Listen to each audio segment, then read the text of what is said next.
Hi everybody, I know this is a bit late, but because this is the June episode of this series, I just wanted to say a happy belated Pride Month. I'm glad this year was super productive and the biggest topics were the fucking flags and Billie Eilish quote-unquote queerbaiting instead of trying to do something about the laws and people in power that are actively trying to diminish and kill the LGBTQ community. Great job, everybody!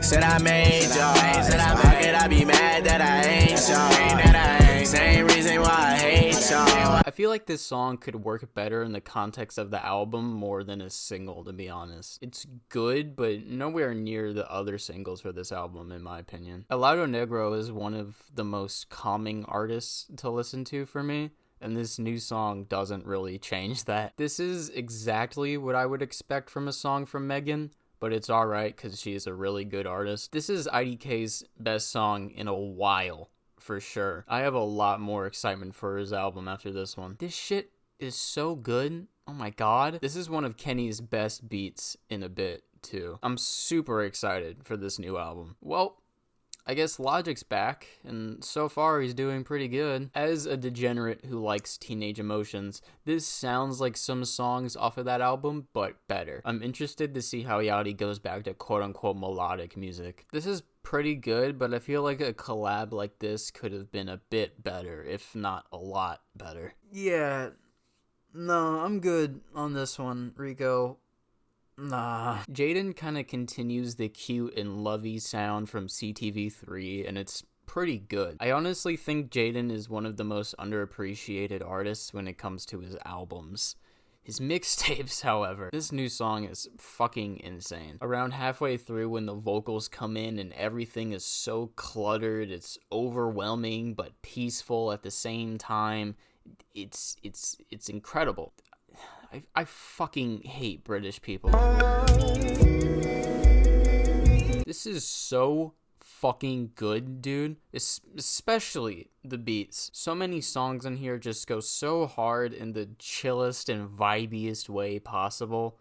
And I hated saying that, but it's true. Like, Butterfly is one of the best things I've heard so far this decade. I know we're only like 2 years in, but fuck you. This is currently my album of the year. This album really just sucks me into its sound and even makes me forget I'm even listening to an album sometimes. I'm very happy that Giz are doing something left field, at least for them, again. I don't know if it's just my low tolerance for a good trap song, but I thought this was pretty good most of the time. Sure, it's not the best thing in the world, but for what it is, I had fun with it. Callie's voice fits so well over acoustic instrumentation. It's fucking beautiful, especially when she hits those high notes, dude. Oh my god. Dean Blunt, as always, makes music that's very interesting to listen to and has some sort of staying power within them, and this time around, the staying power is that it's very pretty throughout. Take what I said here. Poppy is so good at making hard-hitting, catchy rock music. It's insane. And amplify that by like 100. What I like the most about this is that it really sounds like a collab album. Not many songs sound like someone's song featuring the other. Plus, the majority of this is pretty good, surprisingly. I'm sorry, y'all. I just really can't get into this one. Same thing with this one. I mean, it's present-day Maroon 5. There's no way it was gonna be good, and it's just a matter of how not good it's gonna be, and evidently, it's not that fucking good. Such a fun summer album. Pierre's production matches really well with Sharc's eccentric delivery, making this really entertaining. While this project is very fun and has a lot of hilarious lines, there's still a good bit of room for improvement, mainly production-wise. Also, it kind of baffles me that there's a fucking Benny the Butcher feature on here. Like, how? Apparently, this album is executive produced by Gucci Mane's son, so I have two things to say.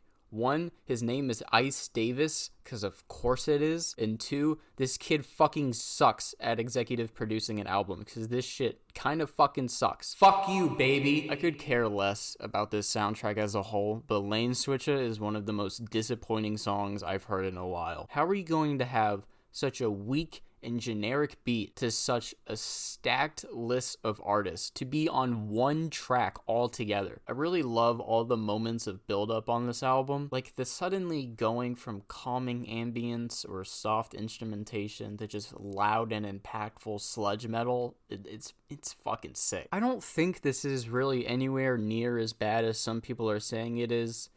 In fact, I think it's pretty good. A really pretty and intimate album. A lot of these songs sounds like Faye is singing like right in front of you. This is a really chill listen. The production and Evidence's flows just create a nice head-swaying album. So the good thing about this is that there's way less Dr. Luke production. Fuck Dr. Luke. But it's like a monkey paw wish because this album is so boring. This is probably Bones' best project this year, but it's still not that great. Backwash continues her style of haunting instrumentals mixed with a very passionate and impactful lyrics, and it really comes together for me on this one. Probably my favorite project by her since Black Sailor Moon, to be honest. Wow, this is really fucking good.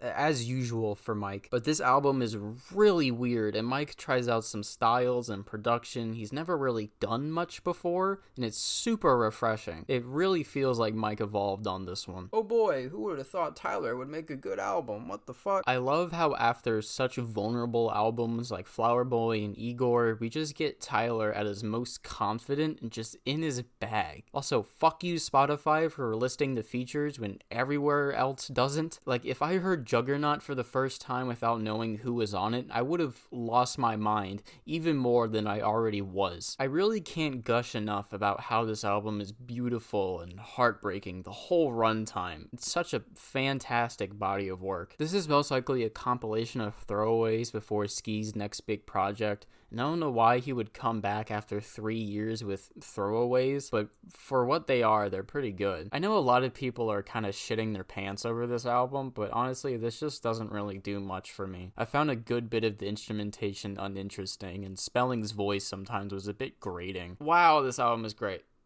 Oh my god. The relaxed but dark atmosphere of this works so well. All of the songs are just great.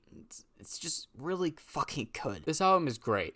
But how the fuck is this band from Australia? Now that we're halfway through the year, I'm sure some of y'all are wondering what my halfway list or whatever is. And you can keep wondering. Bye. The city streets are empty now. The lights don't shine no more.